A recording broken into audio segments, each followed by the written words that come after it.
entrance of Jerry Kouorri, the #1 ranked challenger, who is, of course, tonight going to be fighting perhaps the toughest fight of Jerry's career.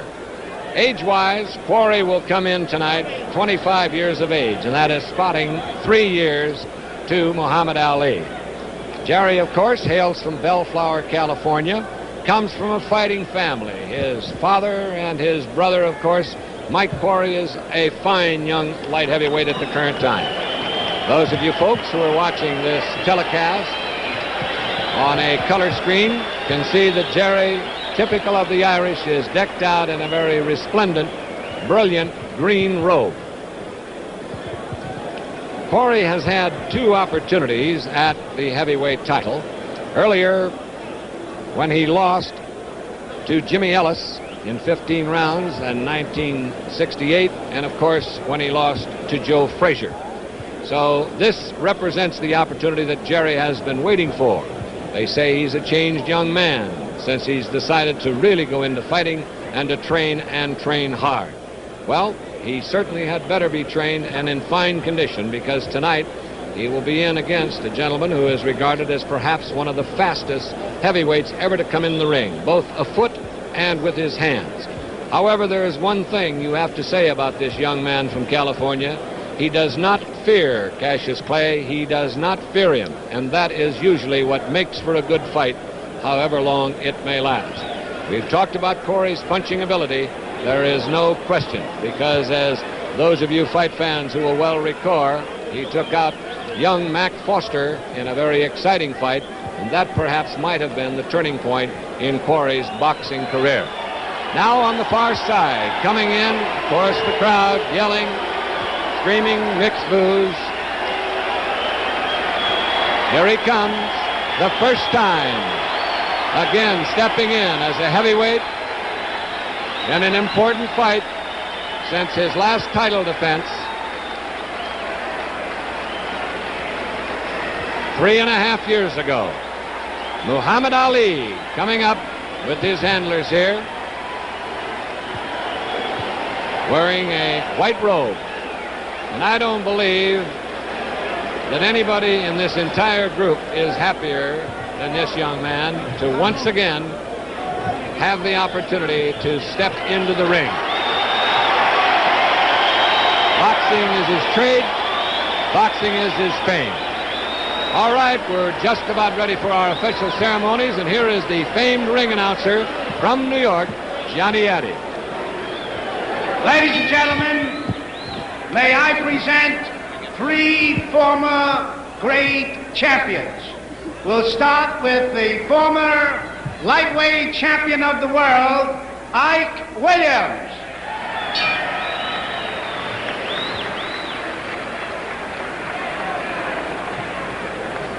Former light heavyweight king, Jose Torres.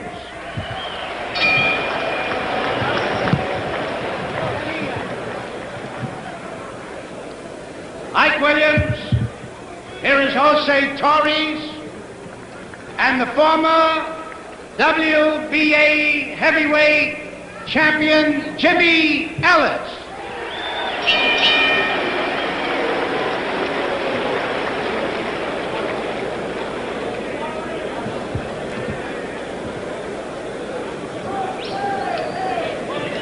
Ladies and gentlemen, here is the man responsible for bringing the fight to Atlanta, Georgia, Senator Leroy Johnson.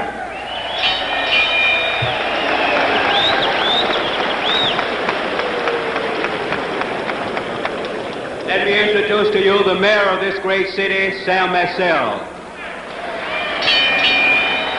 Mr. Robert Castle, Sports Action Inc., New York City. Ladies and gentlemen, it's my pleasure at this time, on behalf of the fighters, on behalf of the House of Sports, Mr. Harry Petts, Jesse Hill Jr. and myself, and on behalf of Robert Castle of Sports Action Inc. of New York, we present to the city of Atlanta, to the mayor of this great city, $50,000 for the mayor's drug abuse program to stop the traffic of drugs in our city.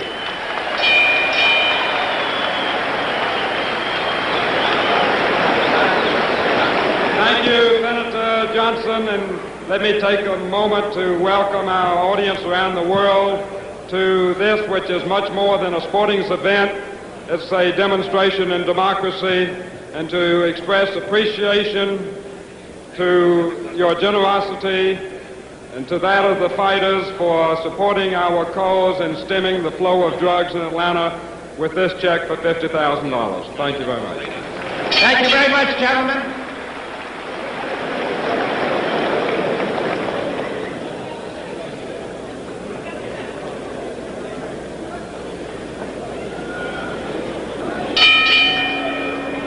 Ladies and gentlemen, here are the ring officials, the attending physicians, Dr. Brown, Dr. Siegel, Dr. Wilbur, Dr. Ellison, the timekeeper, and also the timekeeper for the knockdowns, Ernie Snow.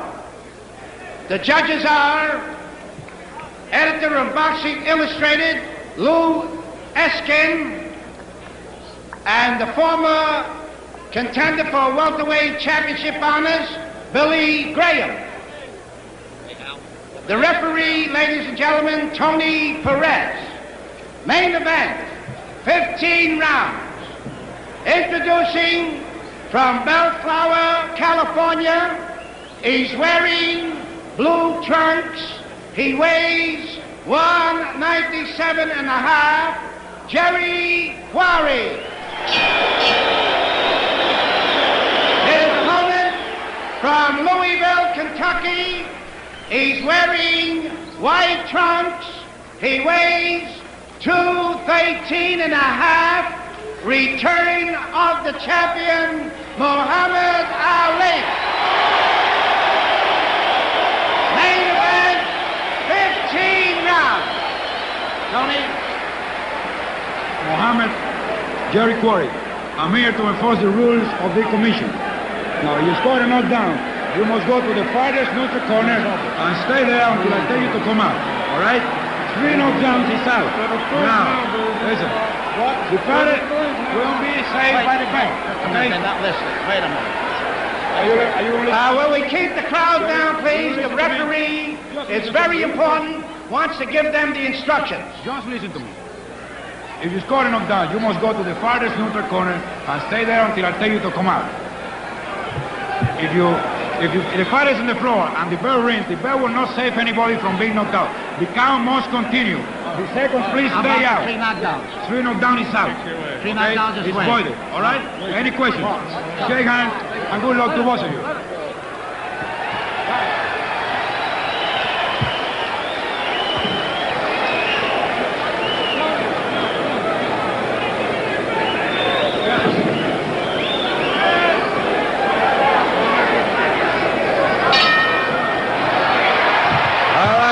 To go. Clay in the white trunks, Kouarri in the blue. 15 rounds.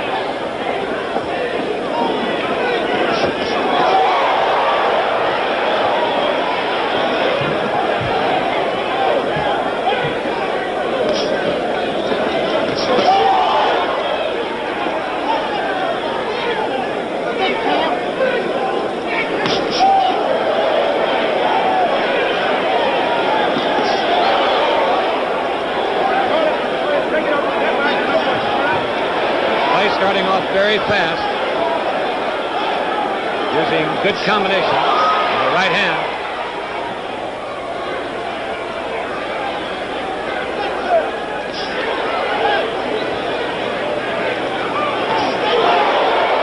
And Kouarri gets in a good right.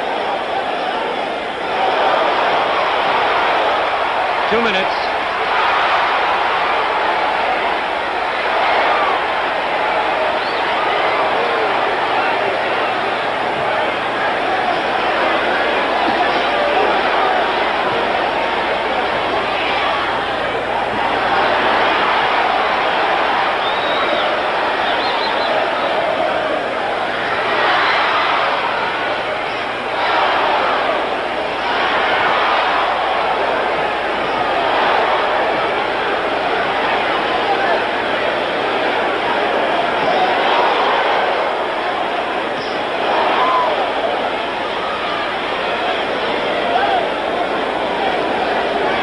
a slight redness just over the bridge of Jerry Quarry's nose. That left jab is finding its mark.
The round to end round one, and looking at the action right off the start, you have to say one thing, that Muhammad Ali, or Cassius Clay, whichever you want it, has certainly appeared in the first round to have lost none of his swift.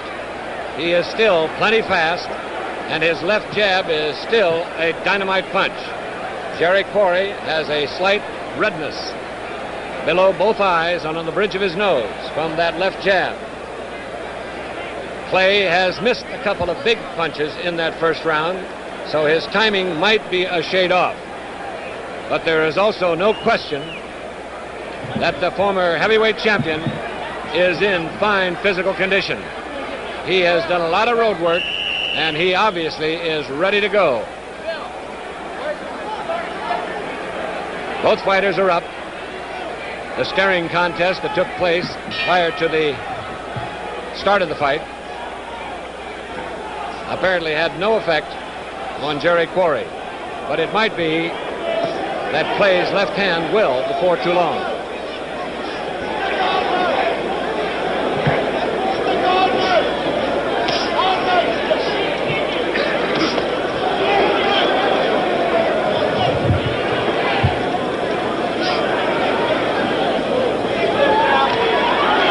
Quarry leaping forward to connect with that hook. His left hook, his best punch. Left and right by Clay on the combination.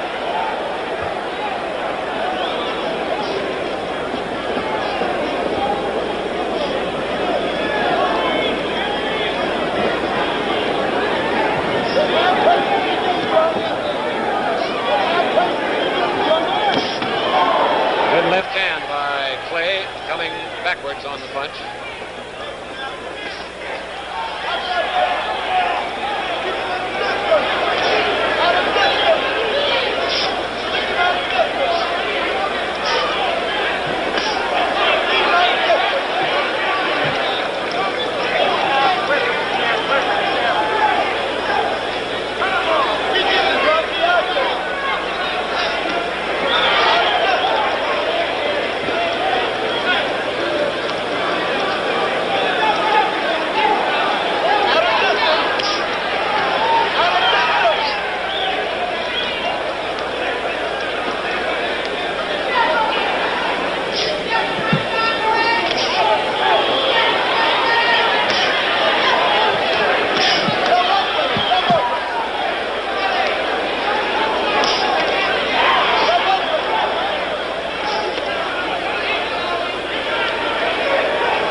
Advantage in reach, 10 inches, to stay away from that left hand of Quarry's.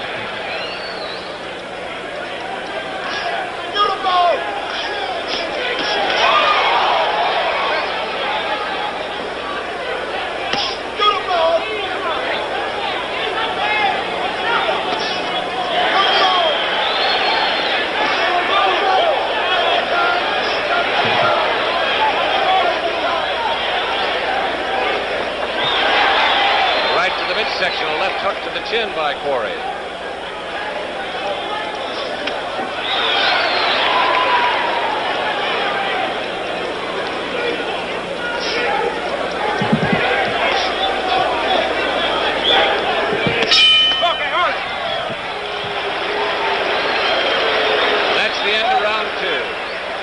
Once again, it's obvious that Clay has been working hard on Kuorri's left hook, his best punch. He so far in the first 2 rounds has effectively not only used his superior footwork, but his right arm to block that punch coming in. And the reach of Kuorri is at a very definite disadvantage at the moment. Bill, it looks as though Muhammad is having quite a comeback, and he appears to be in excellent shape. Well, his jab is certainly sharp. He's moving well. But once again, Tom, I just feel that we're all witnessing a first, something that none of us can really say how this is going to come about because of the time. 3.5 years, he's just 28 years old, and it's quite an experience. Well, we'll certainly find out. So far, he has looked in fine condition. Terry Kuorri in the blue trunks, trying to work to the inside. And, of course, Clay, having the superior speed, has effectively so far stayed out of range of that left hook. Jerry said in his pre-fight strategy he was going to try to get inside to cut him off. So far, he has not been able to do that.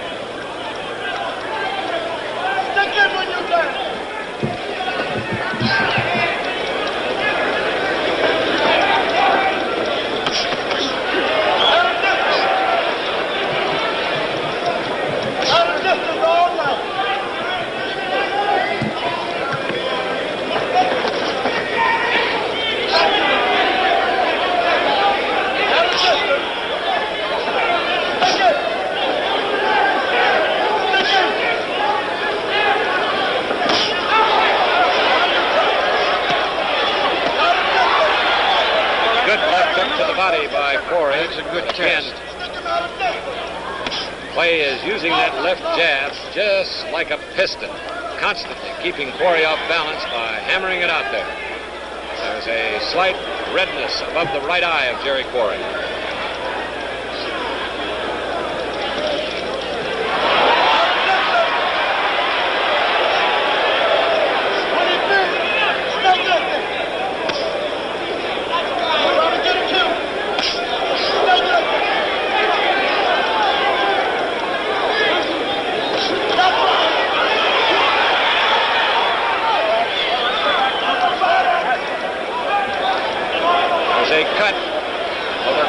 Left eye.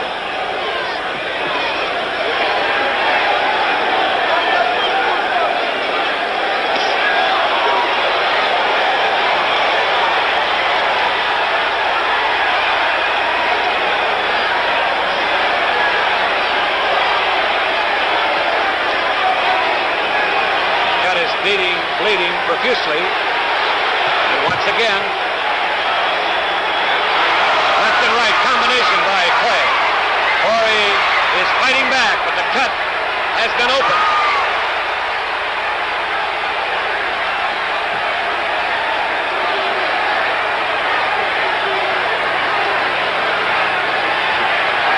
You see the timer, 15 seconds.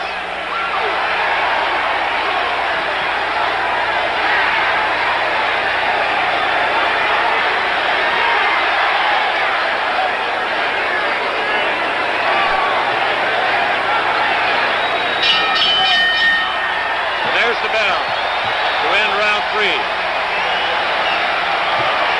Jerry Kuorri going back to the corner, while his trainers Teddy Bentham, Lou Gross, and Willie Ketchum go to work on that cut. Referee Tony Perez standing directly above Kuorri's corner, watching him. And Perez is calling for the doctor. Kuorri is upset about it. Got them trying to hold him back.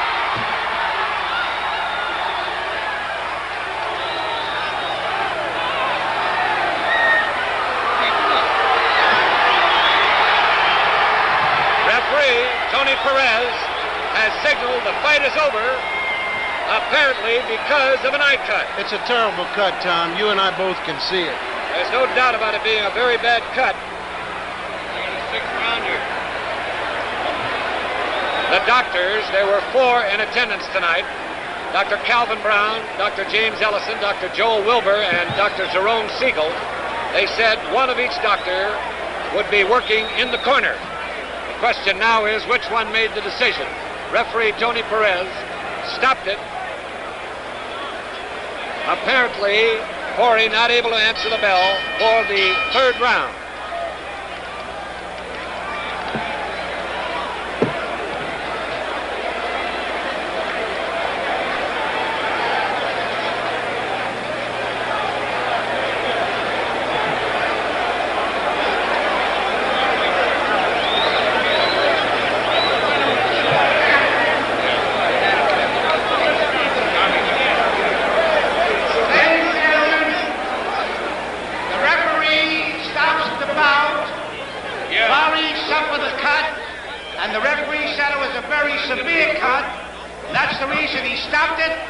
The winner at the end of the 3rd round by a TKO, Muhammad Ali.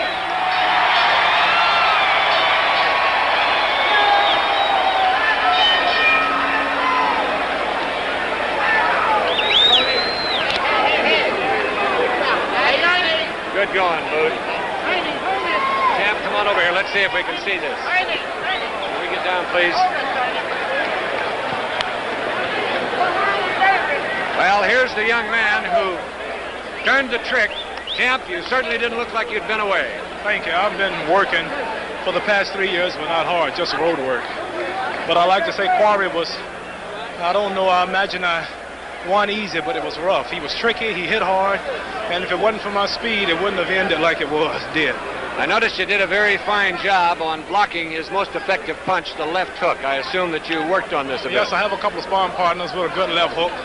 They fight a lot like Kuorri, and a friend of mine out in Los Angeles, Ron Rich, told me about him and sent him to me, and that was a great help to me. I'd also like to say I'm glad that I am back so we can settle this confusion about Joe Frazier and all the people who thinks he's still the champion, and I hope something can soon be worked out where we can solve this whole heavyweight mess. Now tell me how you felt yourself. Did you feel tonight that you were as sharp? I noticed in the 1st round that you missed a couple of punches. You're not expected to hit everyone, but did you feel your timing was sharp? My timing was sharp. Jerry Kuorri is tricky. He's a good boxer. I managed to miss just a few punches. He didn't hit me but about once or twice, and that was to the body, not in the face. And but he was good. He was tricky, and I think my timing, I'm a little stronger now than I was the day I retired. I think I'm better, a much better fighter now. Did you feel the situation of the left jab was the one that started it all? Was the jab that started the cut? I'm not sure. I would have to probably watch a replay or something. It probably was the right hand. I don't know. We're looking at it right here, champ. Let's see if we can turn it back and perhaps get some kind of an idea of the punch that started the cut. There was no question that the combinations that you were throwing opened it very deeply, and it was a bad cut. Yes, I'm sorry that it did end that way because Kuorri wasn't yet out. I think he was dazed, but he wasn't out. And I'm just sorry that he couldn't have went on. Well, now here is the replay, so you'll have an opportunity to watch it.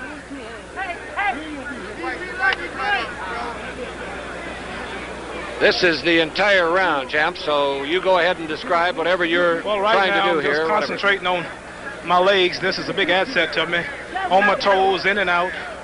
And usually when a fella punch at me, I'm out of hitting range and I can counter. But he was real tricky. He was taking his time.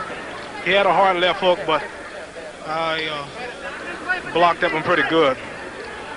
Did you feel that there was any particular punch of his that stung you at any time? One body punch at the end of, I think, the 2nd round. He caught me in the rope with a body punch, and that was pretty powerful. But I've been also training for that, too. But I like to say it was a good fight. And Kuorri was tricky, but I think I was just a little too fast. If the 3-year layoff had hurt me, I think he would have did much better. I gathered from your fine conditioning, as well as your fast footwork, as well as your timing and your punches, that you were trained to go 15 if you had to. I could have did this at 15. Right now I'm working slow.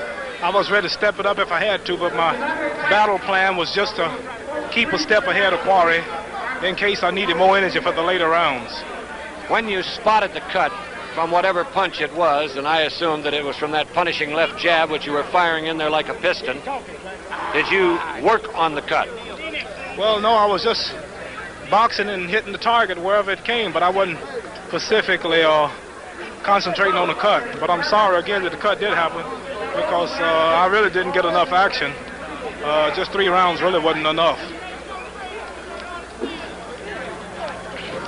But I think we can now solve this whole trouble with Joe Frazier myself, because this is the #1 contender, and I think he fought 7, 8 hard rounds with Frazier, hit Frazier about 900 times. I think he hit me about twice. So, Champ, do you feel that you want Frazier right now, or would you like to have another fight between? It's up to the managers and the backers. We got a couple more things in the working. We're not too anxious to get to him. He's got to get past Bobby Foster, the light heavyweight champion, first. I know that you said that as far as you were concerned, there was an awfully good right hand, and I think that was the one that did the real damage. Right. You were mentioning the fact that Frazier, in your book, is not the champion, that nobody ever took your title from you in the ring. I think you can watch me fighting Jerry Kuorri here and look at how long he went with Frazier before he cut him and how many times he hit Frazier. And if you compare me with Frazier, this is a completely different fight. There was also a quote in the paper to the effect that Frazier wasn't much interested in this fight. You don't really believe that, do you? Oh, I don't know. I think he's surprised that I got my license back and he was relying on me not getting him. This is why he was talking so big, but now that I'm back in action, I think he's backing off. Now, here we are, champ, and this is a slowed-up action of it. I don't know if you can even follow your own punches, but believe me, they're awfully swift. But that left hand is obviously very punishing, and it was all during the fight. Yeah. To box a man like Kuorri to beat him without getting hit yourself, you have to be pretty good on your toes, and I'm lucky that the amount of footwork that I've been doing enabled me to get in and out like I did without getting hit myself. I think that we're going to watch the combination of the left. There's the left and right, and I think that was the punch that really did the big damage. I think that was it. Well, there was no doubt that you came back tonight, young man, and I know that the boxing fans all over the country send their congratulations to you for a very fine job against a very tough opponent. No question about it. You went out as a champion. You came back as a champion. My congratulations. I'd like to say hello to the Supremes, the Temptations, Sidney Pote, Bill Cosby. All of my friends are here in the audience today. And Gail Sears also in Chicago. Gail Sears is a young fellow that wanted to be remembered to you. Yes. Congratulations again. Thank you very much. We look forward to seeing you. And that just about wraps it up, ladies and gentlemen. We will see if we can get a hold of the referee, if Tony Perez is still in the ring. Oh, Tony has put on a jacket, and I didn't have an opportunity to see him. The referee from New York, Tony Perez. Tony, tell us about it. Well, it looks like it was a very deep cut and long, and I didn't have no choice to stop it because he could got serious consequences on that. Very bad cut, and Muhammad Ali looked very sharp and faster than ever. I could say that. We noticed the circumstance here of the left hand seemed to be the damaging punch, the constant blow that seemed to start the cut, and then it looked as though a combination of left-right combination that really busted it open. That is correct. Too much jab, jab, jab, jab, left hook and cross, right cross. Tony, tell me this now, in terms of the cut, from where we were seated ringside, it didn't look as though the cut was damaging to the eye. I mean by that there was no blood in the eye. It didn't look like there was any real damage in that respect. You stopped the fight simply because you didn't want it to go any further that way. Well, let me tell you, the manager, Teddy Banton, his trainer, he didn't want him to go, and Jerry got pretty upset about it. He wanted to continue, but he finally, he said that he wasn't going to continue because then I stopped it, because I can't take the manager's word for it. I have to listen to the fighter. When the fighter told me, then I stopped it, but the cut was really bad, and the blood was flowing into the eye. Now, when you called the doctor up, could you move just a little bit, Skipper, that boy? When you called the doctor up, Tony, what was the doctor, what did he say? What was his conversation? I never spoke to the doctor. The doctor never came in. I called him, but didn't see anybody come in. That's what I wonder. The doctor never had a chance to come in, and I make my decision by myself. The referee made the decision. There was no doctor in there. That is correct. Now, Tony, we have a tape here, a rerun of the fight, and as we have recalled here from ringside, the circumstance, this is the round all the way through.